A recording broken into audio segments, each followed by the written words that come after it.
خبر دیں آپ کو، نیب راولپنڈی نے جکارتا میں پاکستانی سفارت خانے کی عمارت غیر قانونی طور پر فروخت کرنے کے الزام میں انڈونیشیا میں سابق سفیر مصطفیٰ انور حسین کے خلاف ریفرنس دائر کر دیا ہے۔ مزید جان لیتے ہیں فیصل ساہی سے۔ فیصل ساہی، بتائیے گا کیا کہا گیا ریفرنس میں؟ جی دیکھیے، جکارتا میں پاکستانی سفارت خانے کی جو عمارت ہے غیر قانونی طور پر فروخت کرنے کا یہ الزام ہے۔ نیب نے انڈونیشیا میں سابق سفیر ہیں مصطفیٰ انور حسین، ان کے خلاف ریفرنس دائر کر دیا ہے۔ ریفرنس میں یہ کہا گیا ہے کہ مصطفیٰ انور حسین نے جکارتا میں سفارت خانے کی عمارت جو ہے غیر قانونی طور پر اسے فروخت کیا، اور ریفرنس میں یہ کہا گیا ہے کہ ملزم نے قومی خزانے کو $1.32 ملین کا جو ہے نقصان پہنچایا ہے۔ مصطفیٰ انور حسین نے وزارت سے منظوری لیے بغیر جو ہے عمارت جو ہے فروخت کرنے کا اشتہار جاری کیا۔ یہ بھی ریفرنس میں کہا گیا کہ مصطفیٰ انور نے نیب آرڈیننس کی سیکشن 9A6 کے تحت اختیارات کی غلط استعمال جو ہے وہ کیا ہے، جس کے وہ مرتکب ہوئے ہیں۔ اور یہ بھی ریفرنس میں کہا گیا کہ ملزم نے جکارتا میں تعیناتی کی فوری بعد عمارت فروخت کرنے کا عمل جو ہے وہ شروع کیا، اور ملزم نے وزارت خارجہ سے بھی چھپائے رکھا کہ عمارت فروخت کرنے کا عمل جو ہے وہ شروع ہو چکا ہے۔ الزام لگایا گیا کہ ملزم نے بدنیتی کے بعد وزارت کو عمارت فروخت کرنے کا پرپوزل جو ہے بھیجا، اور وزارت کی جانب سے کئی خطوط میں منظوری کیے بغیر عمارت جو ہے وہ فروخت جو ہے وہ کرتا رہا، جبکہ وزارت نے اسے منع کیا تھا۔ تو یہ ریفرنس آج دائر کیا گیا اسلام آباد کی احتساب عدالت میں۔ جی ٹھیک، فیصل ساہی ہمیں اپڈیٹ کر رہے تھے۔ نیب راولپنڈی نے جکارتا میں پاکستانی سفارت خانے کی عمارت غیر قانونی طور پر فروخت کرنے کے الزام میں انڈونیشیا میں سابق سفیر مصطفیٰ انور حسین کے خلاف ریفرنس دائر کر دیا ہے۔ ریفرنس میں کہا گیا ہے کہ مصطفیٰ انور نے سفارت خانے کی عمارت غیر قانونی طور پر فروخت کی ہے اور قومی خزانے کو $1.32 ملین کا نقصان پہنچایا ہے۔ فیصل صاحب، بہت شکریہ ہمیں اپڈیٹ کرنے کا۔ انڈونیشیا کے دارالحکومت جکارتا میں جو پاکستان ایمبیسی کی عمارت تھی، تو جنرل ابتدائی دور تھا، اس میں 2001-2002 میں وہاں ایک ایمبیسڈر تھے میجر جنرل ریٹائرڈ مصطفیٰ انور۔ انہوں نے وہاں جاتے ہی پاکستانی سفارت خانے کی جو عمارت تھی اسے اونے پونے بیچ دیا، اور یوں ریفرنس کے مطابق قومی خزانے کو $1.32 ملین کا نقصان پہنچایا۔ اچھا، اس عمارت کو بیچتے وقت نہ فروخت کا اشتہار دیا گیا، نہ وزارت خارجہ سے پیشگی منظوری لی گئی۔ اچھا، انہوں نے جاتے ہی اس کی فروخت کی کوششیں شروع کر دیں، اور جب آخری مرحلے میں جب پیمنٹ لینے اور دینے کا مرحلہ تھا، تب کہیں جا کے انہوں نے اسلام آباد میں ہیڈ آفس کو مطلع کیا، لیکن تب تک دیر ہو چکی تھی، اور جو ڈیل ہوئی وہ حکومت پاکستان اور ایکس پارٹی کے درمیان نہیں ہوئی۔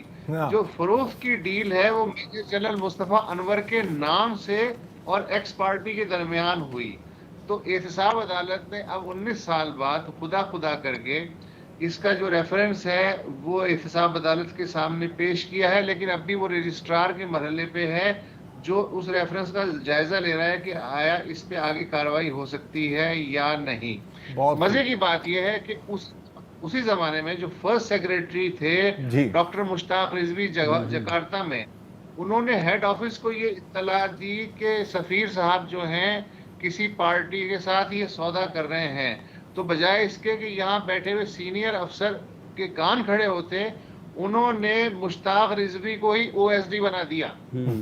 تو یہ معاملہ اس طرح ہوا ہے۔ ایسے ہوا ہے۔ اچھا، اس کے ساتھ میں ایک اور اچھا، اس سے پہلے کہ آپ آگے بڑھیں تو میں اضافہ بھی کرنا چاہ رہا ہوں کہ اس خبر کے مطابق دفتر خارجہ نے کافی خط بھی لکھے تھے مصطفیٰ صاحب کو کہ سر یہ آپ کیا کرنا چاہ رہے ہیں یار، یہ تو مطلب ایسے ہے نا کہ یا میں بیٹھا ہوں اور میں ڈان کی بلڈنگ بیچ دوں۔ ہاں، بہرحال اور لیکن انہوں نے کچھ نہیں سنا۔ اچھا، جو ریفرنس کی جو آپ بات کریں جو رضوی صاحب نے درج کی ہے، اس میں یہ بھی کہا ہے کہ اس وقت یہ گئے جنرل پرویز مشرف، میں یہی بتانا چاہ رہا تھا، کیونکہ فوجی حکومت نے کہا کہ سر اب تو ہو گیا، اب تو فورن آفس کو کون اب تو مطلب ٹھپا لگا دیں۔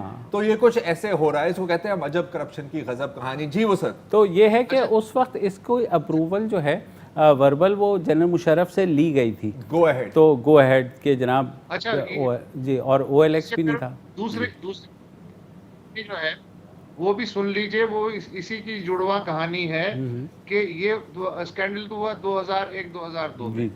2007 میں